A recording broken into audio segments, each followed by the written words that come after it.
You're the founder and CEO. You got to get somebody else to do it. Growth, relationships, strategy, and vision. So instead of 50-11 tabs, and the gag is we don't even realize how much is really eating up our day. You got to know somebody to know somebody to know somebody. One of the hardest lessons that I have learned as an entrepreneur.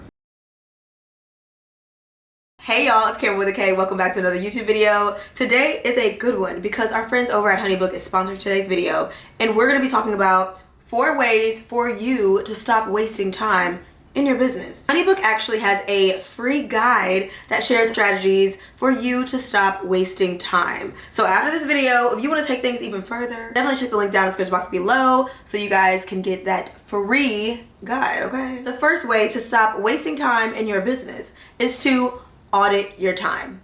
I'm sure you've heard this before. Here's the truth. We spend so many hours on admin tasks. I know I do. And the gag is we don't even realize how much is really eating up our day. From emails to invoicing and that doom scrolling that you keep calling social media research. I'm talking to you and me.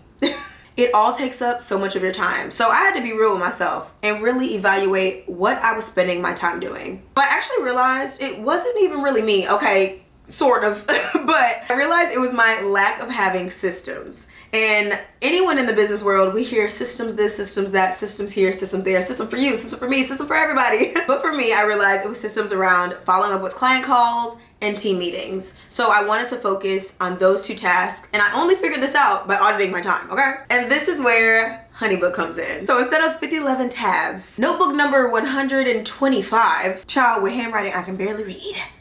Not too much on me. Now I have my notes and next steps in minutes, which actually leads me to number 2. The second way to stop wasting time in your business is to automate with AI. Now, when I say AI, don't immediately click out. Wait a minute. Hold on.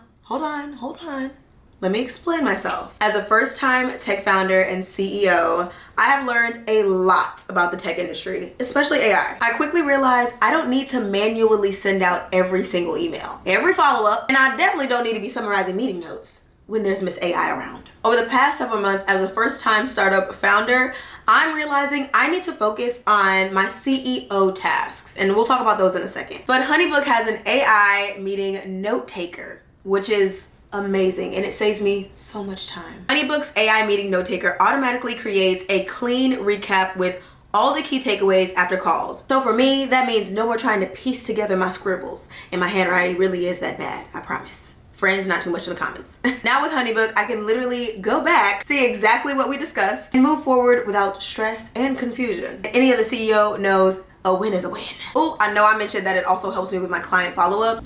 Okay, I'm gonna be honest, y'all. This is an area that I really struggle with.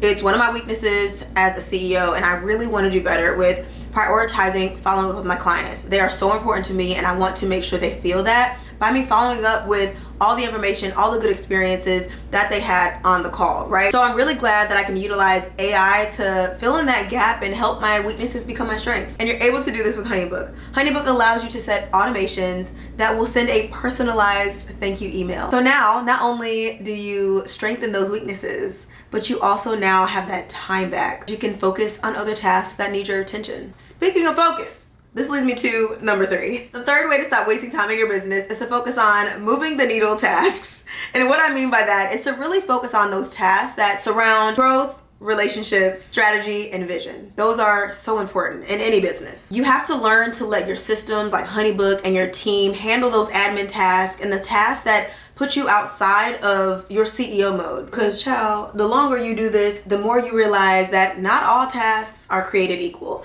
but they all are important. They just all don't need to be done by you. I know. Take it in, take a moment. You're the founder and CEO. You got to get somebody else to do it every once in a while. Not everything, but some things. For me, I've realized that I really have to focus on the tasks that are growing the business. So think sales, strategy, and creating content. Because listen, child, somebody got to keep the lights on and the team paid. Somebody got to do it. Oh, and also something that is really time intensive and a lot of times falls on you as the business owner, CEO, and founder, networking. I know, but it's so important. And that is one of those CEO tasks you got to do, love. You got to do it. And I'll speak from my own experience. Networking can be a lot.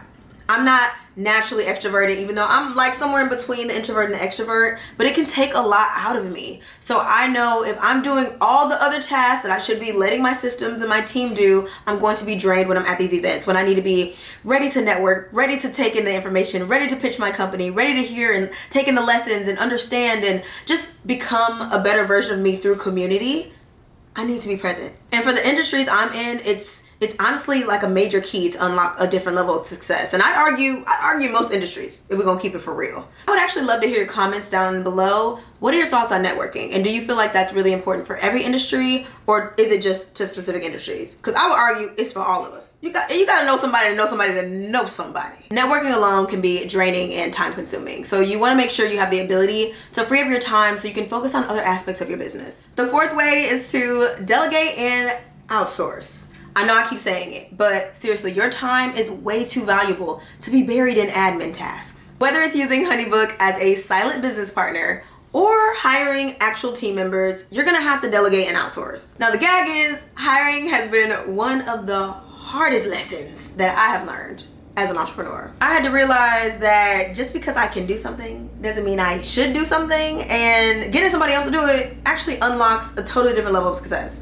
And I'm trying to go higher. I don't know about y'all. Quick story time. So when I first became an entrepreneur in 2020, I just had no experience hiring and firing. Like, I've had interns, like kind of casually, and people helping me with my social media content and things like that, but I didn't hire like for real. So I didn't even have any systems set up. I didn't really know how to assign tasks. I didn't even know what tasks I really needed. I just knew I was drowning in emails. I was drowning in brand partnerships. I needed help creatively. So I just hired 2 people that I thought could fulfill those gaps. And I quickly realized once you hire, you then as the CEO gain a role as well.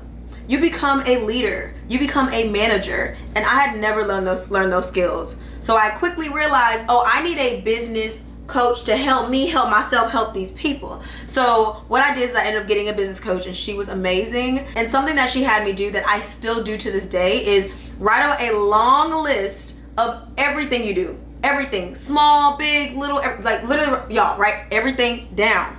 Everything. Don't leave them out. And then star the things that you actually need to be present for, that you do. Because there's some stuff you might think you do. No. It's not to say that how you do it isn't amazing, but you don't need to do that. For example, if I'm filming a YouTube video, I need to be present, right? Like if it's Kameron Monet channel and somebody else is in there, y'all will be like, who is this? Who is she? Who is that? Who is they? Who are they? Who is that? Right?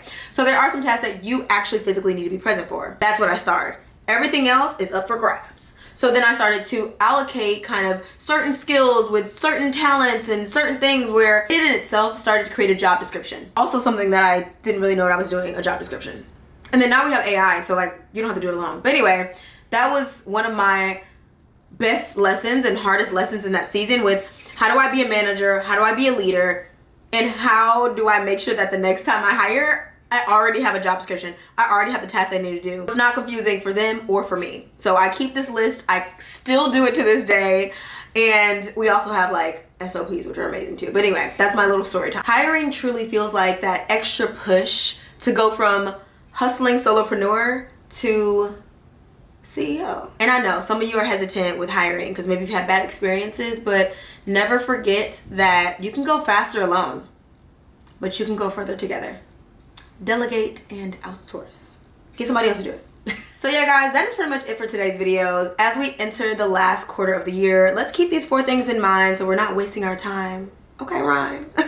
1, audit your time. 2, automate with AI. 3, focus on moving the needle tasks. And 4, delegate and outsource. Thank you again to HoneyBook for sponsoring today's video. Don't forget to download their strategies to stop wasting time guide. Thank you so much for watching. I love you guys. Don't forget to like, comment, subscribe. For those of you that don't know, I always end my videos with an affirmation. So if you did make it this far in the video, comment below.